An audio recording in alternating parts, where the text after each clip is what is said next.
तो अब मैं बताता हूँ सीन क्या हुआ। आज जो मैं स्कैम की बात बता रहा था, तो मेरे ये कपड़े जो थे मैंने सुबह से पहने हुए थे, तब मैं फोन लेने गया था। तो मैंने सोचा था फंक्शन के कपड़े घर से मंगवा लूंगा, क्योंकि वेन्यू बीच में था, गुड़गांव और मेरे घर के। तो मैंने सोचा वहां चला जाऊंगा, घर जाऊंगा तो 2 घंटे फालतू लगेंगे, बहुत ट्रैफिक है। तो मैंने वो स्विगी जिनी से कर दिया। तो क्या हुआ, वहां से जो डिलीवरी पार्टनर था वो मेरे घर पे पहुंचा, उसने कपड़े जूते एसेसरीज रिसीव करी, बैग लिया, उसने फोटो डाली, देन उसका कॉल आया, भाई आपकी लोकेशन गलत दिखा रहा है। मैंने कहा नहीं भाई, मैंने सही डाला है। सही था। मैंने स्विगी वालों को बोला कि मेरी लोकेशन वो गलत बता रहे हैं, जबकि मैंने सही डाली है। उन्होंने मेरे को क्रॉस चेक करवाया, एकदम सही लोकेशन थी। उस भाई ने क्या करा, फोन करा, मुझे बोला कि भाई मुझे पैसे दे देना, आप कैंसिल कर दो। तो मुझे लगा स्कैम, क्योंकि जिन्हीं के पैसे कैंसिल करने में रिफंड नहीं हो। तो मैंने कहा रिफंड तो आने नहीं वाला, तो कुछ तो स्कैम है। तो मैंने उसको बोला भाई मैं कैंसिल नहीं करने वाला, आपको जो एड्रेस दिखा रहा है उस पर भेजो। तो कहते भाई आप ना ट्रस्ट करो मुझ पे ट्रस्ट करो, मैं नहीं कर रहा, मैं कैंसिल कर दूंगा, मैं ही देने आऊंगा। मैंने कहा भाई ये क्या बात कर रहे हो, पार्सल आपके पास, आप कैंसिल कर दोगे, ऐसे तो ना होगा। मैंने बात स्विगी को बताई, कस्टमर केयर को बताई कि ऐसे ऐसे ऐसे ऐसे मेरे साथ हो रहा है। तो उन्होंने मुझे बोला कि सर वो तो कह रहा है उसने पिक ही नहीं करा। यहाँ मेरा दिमाग खराब हो गया कि वो कह रहा है मैंने पिक ही नहीं करा, मैंने आपका पार्सल ही नहीं उठाया। उसने गलती क्या कर दी, उसने फोटो डाल दी उसमें। मैंने कहा सर देखो इसने फोटो डाली हुई है इसमें। तो कहते सर पर वो कह रहा है कि मैंने फोटो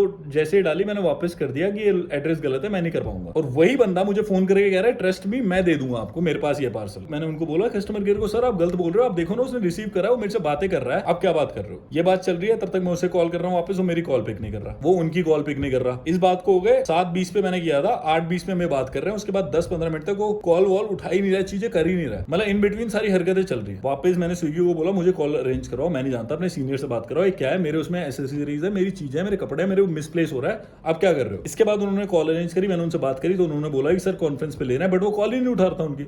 आफ्टर सम टाइम भाई जी ने कॉन्फ्रेंस कॉल ली, और इसके बीच में मेरी उससे बात भी हुई। मैंने उसे बोला भाई आप कंपनी वालों को झूठ क्यों बोल रहे हो। तो कह रहे भाई आप मुझसे करवा लो ना डायरेक्ट। मैंने कहा ये क्या बात होती है, अब आप मुझे सिखाओगे मुझे कैसे करना है, मेरा काम है मुझे करने दो ना। कहता है कि नहीं भाई ऐसे तो नहीं होगा। यार बंदा मुझे ही झाड़ रहा है, मेरे ही सामान उठा के। मैंने कहा ठीक है चल भाई, कॉन्फ्रेंस कॉल लिया। मैंने कहा भाई आपने मेरा सामान पिक नहीं करा। भाई उस बंदे ने मुझे मना कर दिया कि मैंने पिक ही नहीं करा। मैंने कहा वाह यार आपने पिक नहीं करा। अब मैंने स्विगी वालों को बोला इसने फोटो कैसे डाल दी पिक नहीं करा। तो कह रहे सर इन्होंने पिक नहीं करा, ये ऐसा बोल रहे हैं। भाई इसके बाद मैंने उसे बोला, मैंने उसको धमकाया, मैंने कहा सुन भाई तू जो भी है ना, तेरी सीसीटीवी फुटेज है मेरे पास। पहले तो मैं कस्टमर सब केयर पे भी करूंगा, लीगल एक्शन लूंगा, क्योंकि ये मेरी बात नहीं सुन रहे, ये उसी की सुनने जा रहे हैं। और दूसरा मैं तेरे पे एक्शन लूंगा, तेरी डिटेल्स आ रही है, और डिटेल्स वैसे भी निकल जाती है, नंबर आ जाता है ना, सब निकल जाता है। मैंने ठीक है भाई मैं अब तेरी डिटेल निकाल सकता हूँ, और सीसीटीवी में फुटेज है, मैं लीगल जाऊंगा। उस बंदे को ये पता चला ना मेरे पास सीसीटीवी फुटेज है, उसके बाद वो बंदा बाद में रिटर्न करके गया। वो देख रहे हो आप हरकत देख रहे हो उसकी, मतलब वो स्कैम कर देता अगर मेरे पास फुटेज नहीं होती। वो उसके डर के बात करके गया कि चलो इनके पास तो फुटेज है। भाई क्या जमाना आ गया है, क्या चल रहा है,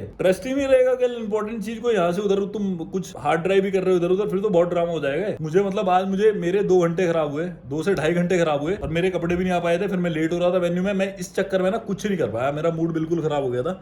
बट वहां पे इवेंट में जाके सबसे हो गया था, मजा आया।